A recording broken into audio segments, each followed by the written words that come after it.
Alors la troisième partie du débat de Sawa Perspective a consisté à essayer de réfléchir sur le rôle de la communauté Sawa, du peuple Sawa, son rôle à l'élection présidentielle de 2025, octobre 2025, le 12 octobre 2025.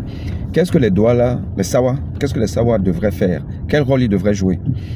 Et on m'a posé la question et j'ai essayé d'expliquer que oui, le peuple Sawa est assez en retrait sur ce qui se passe dans la vie politique au Cameroun.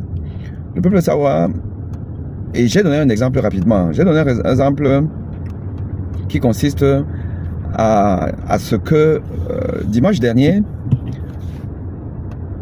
où on avait un match de football, enfin on joue les dimanches, et donc à la troisième mi-temps donc de cet événement sportif, à la troisième mi-temps, on était assis, et puis mes frères, essentiellement des Sawa, sont venus vers moi et ont commencé à me titiller sur les questions politiques. Voilà, puisque bon, on aime bien, quand on me voit, c'est qu'on fait de moi un homme politique aujourd'hui. Et un de nos frères a eu la réaction suivante. Et dis-moi, tu n'as pas politique, quoi la politique est wana, bien politique, bien c'est bon. C'est que nous ne parlons pas politique. Ici, là, on ne parle pas politique. Vos histoires de politique, là, laissez-nous ça. Parce qu'on était au foot. Effectivement, moi, je n'ai pas rebondi sur ça. Je laissais parce que, bon, qu'est-ce que tu vas dire? Mais ça traduit exactement l'attitude de beaucoup de Camerounais et de beaucoup de Sawa. Celle de dire que on ne fait pas la politique. On ne parle pas politique. Mais si tu ne parles pas politique, la politique parlera pour toi. Si tu ne fais pas la politique la politique te fera. C'est ça qui est la réalité. Il y a la politique partout. Pour envoyer tes enfants à l'école, c'est une histoire de politique. C'est une histoire de la gouvernance, de l'éducation nationale dans un pays. Si tu ne fais pas la politique, tu seras malade, tu vas être mal soigné. Il y a la politique partout. Partout. Donc, dire que je ne fais pas la politique, et c'est ça que nous reprochent, par exemple, les Bamileke, et ça je l'ai mentionné là. Les Bamileke nous disent, moi, parce que j'étais en colère de ce que tous les soutiens de Maurice Kamto l'ont laissé tomber, n'ont pas respecté sa consigne qu'il avait donnée à l'époque, où il avait dit, si vous voulez que ça gâte, ça va gâter, et les survivants vont reparer. Ça veut tout dire. Or, il a été dégonflé en plein vol. Donc ça avait déjà gâté pour lui. Et ses partisans n'ont pas reparé. Et aujourd'hui, quand on leur fait la remarque que finalement, vous ne dites que de vous êtes là. Et ils nous répondent, on a fait notre part, on a combattu comme on a pu. Maintenant, ça a aussi à vous de faire. Vous les doigts là, tout ce que vous savez faire, c'est aller dans les bars, c'est aller à Paris et tout ça là. C'est quand même ce qui est dit du peuple Sawa, que nous ne sommes pas suffisamment impliqués dans la vie sociopolitique du pays. Et c'est vrai. C'est vrai. D'ailleurs, j'ai, à l'occasion donc de ce débat, donné un exemple qui est quand même, pour moi, assez marquant. La politique au Cameroun, le choix politique est assez communautaire. Il est assez communautaire. Le Camerounais réfléchit par, est-ce que c'est mon frère du village? C'est bien, c'est pas bien, c'est pas ça le débat. Mais le fait est que Issa Chirom et Bello Bouba se sentent aujourd'hui, se sentent pousser les ailes. Pourquoi? Parce qu'ils ont un socle assez important, mais un socle qui est communautaire. C'est ça qui est la réalité. Et ils sont décomplexés par rapport à ça. Cabral Libi, en dehors du peuple Bassa, Cabral Libi ne représente pas grand-chose. Mais il a le peuple Bassa. Et il se sent important grâce au peuple Bassa. Toumanoun Damjoya, de l'UDC, c'est Bamoun, c'est le Noun. Ce n'est nulle part ailleurs. Ailleurs, c'est quelques gens comme ça. Les Bamileke ont un problème. Ça, on le sait. Il y a un complexe Bamileke dans les deux sens. Hein. C'est-à-dire que les autres tribus ont un complexe Bamileke envers les Bamileke. Et les Bamileke ont un complexe envers eux-mêmes et envers les autres. Ce qui fait qu'ils n'assument pas suffisamment leurs conditions et leurs choix. Parce qu'en réalité, le MRC, c'est essentiellement Bamileke. Et parce que M. Maurice Kamto est Bamileke, c'est ça qui est la réalité au Cameroun. Mais ce n'est pas très assumé chez eux. C'est décomplexé chez les nordistes. Les Bassa, bon, ils font un peu semblant, mais ils savent qu'on sait. Les Douala n'ont pas un parti politique. Aucun homme politique Douala, déjà il n'y en a pas beaucoup d'envergure, et ensuite il n'y en a pas qui a basé son parti, sa vision sur un socle sociologique qu'on appelle la communauté Douala, le grand Douala. Ça n'existe pas. Anissé Kane est président d'un parti qui est un parti... Bon, déjà, je ne sais pas combien de militants il a. Déjà, c'est ça le problème. Et ensuite, voilà, c'est un peu un bébé de l'UPC. Or, l'UPC, c'est un parti plutôt nationaliste, national. Voilà. Les Douala n'ont pas ça. C'est l'une des preuves que les Douala ne s'engagent pas vraiment à la politique. Ils ne sont pas vraiment investis dans ça. Or, si tu n'es pas engagé en politique, ça veut dire que tu es un acteur passif de la société.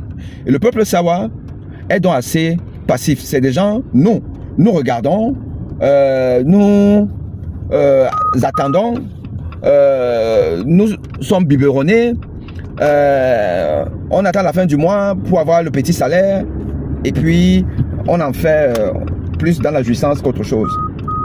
C'est ça qui est la réalité. Et donc je disais que nous devons changer de paradigme, nous devons changer de braquet, nous devons prendre position. Nous ne devons pas simplement être là à pleurer que oh, Douala, la plus importante ville du Cameroun, la ville économique, le poumon du Cameroun, mais nous n'avons pas les dividendes mérités. D'ailleurs, on a besoin de plus d'élus, de plus de maires, de plus de directeurs d'hôpitaux dans la ville de Douala. Nous devons cesser de nous contenter juste d'avoir quelques nominations. La nomination des personnalités à la tête des entreprises, à la tête des communautés, à la tête des institutions ne vous donne pas le développement.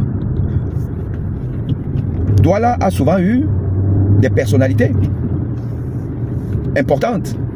Le délégué du gouvernement, ou encore le super maire maintenant, ou le directeur de la Quintini, ou le directeur de je ne sais pas trop quoi, mais chacun pris individuellement dans son poste n'a pas fait grand chose. Moi je ne connais pas un commis d'État Douala, dans la ville de Douala, qui a fait du beau travail.